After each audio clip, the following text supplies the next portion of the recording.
আসসালামু আলাইকুম ওরহমতুল্লাহি ওবরাকাতু। শেষ ক্লাস পর্যন্ত আমাদের এতটা শেখা হয়ে গেছিল। আজকের আমরা ইনশাআল্লাহ এখান থেকে জানব। তাহলে বা, তা, সা। আচ্ছা, সা বলার সময় মনে রাখবেন যে জিভ বার করতে হয়, কারণ ছেলেরা ভুলে যায় সবসময়, তাই জন্য আপনাকে মনে করিয়ে দিলাম।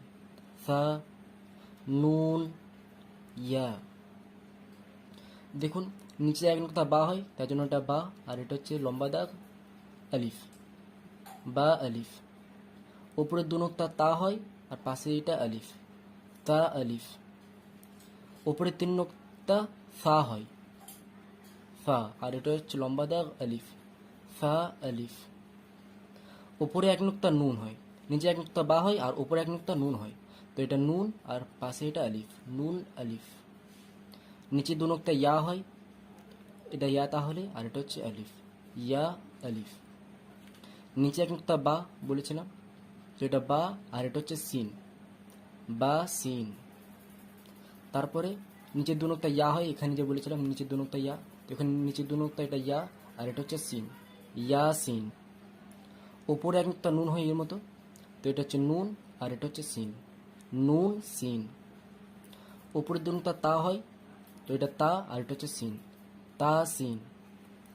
ওপরে তিন নোক্তা ফা হয়, তাই জন্য এটা ফা, সা বলবেন না, ঠিক আছে, জিব্বার করে বলবেন ফা, আর এটা হচ্ছে সিন, ফা সিন।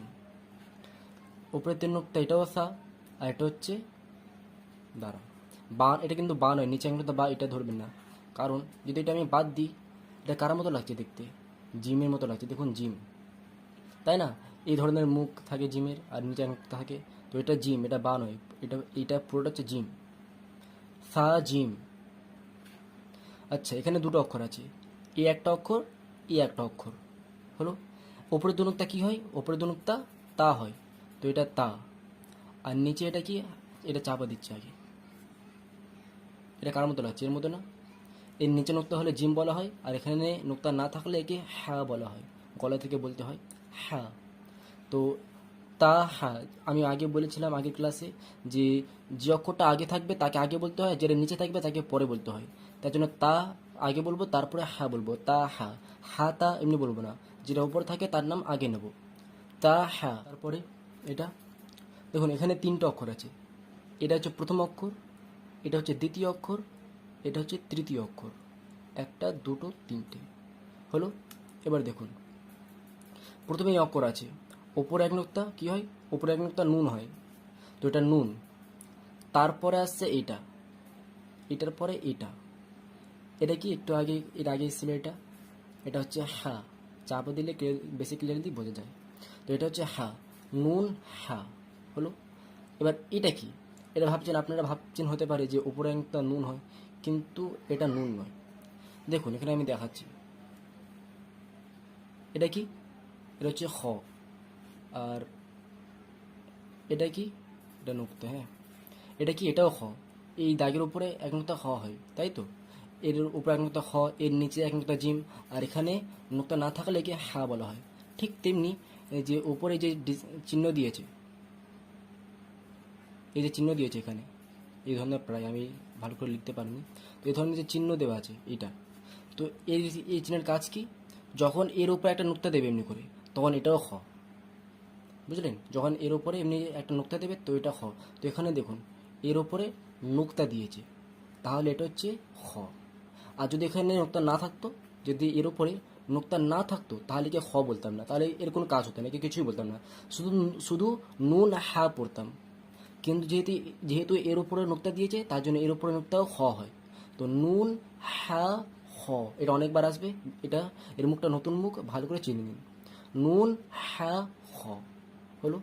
দেখুন, এই আপনি এবার এটা ভাবছেন যে এটা তো উপরে আছে, এটা নিচে আছে, তো এর নাম আগে নিচ্ছে না কেন? এর নামটা কেন আগে নিচ্ছি? কারণ উপরে তো আছে, ভালো কথা, কিন্তু এর উপরে নেই, এর পুরো সোজাসুজি উপরে নেই, একটু এই দিক করে আছে, তাই না? যদি এর পুরো হায়ের পুরো উপরে একদম সোজাসুজি এই জায়গাটা থাকতো, তাহলে হটা আগে বলতাম, হাটা পরে বলতাম, নুন হ হা বলতাম। কিন্তু যেহেতু হায়ের উপরে নোকটা নেই, হায়ের পরে আছে, উপরে তো আছে কিন্তু হালকা পরে করে আছে, তাই জন্য এটা পরে করে বলছি আমি। নুন তারপরে হা তারপরে খ, নুন হা খ। তারপরে এটা নিচের দু নোক্তা ইয়া হয়, ঠিক আছে, তো তার জন্য এটা ইয়া। আর এটা দেখুন, এটা হচ্ছে হা, ইয়া হা। আমি এখানে বলেছিলাম না যে এর উপরে নোক্তা থাকলে খ, আর এখানে নোক্তা না থাকলে এর কোনো কাজ হয় না। তার জন্য এখন যেহেতু এর উপরে কোনো নোক্তা নেই, এর কোনো কাজ হবে না। এখন একে কিছুই বলবো না আমরা, শুধু ইয়া হা বলবো, ইয়া হা। তারপরে নিচে এক নোক্তা বা হয়, আর এটা হচ্ছে জিম, বা জিম।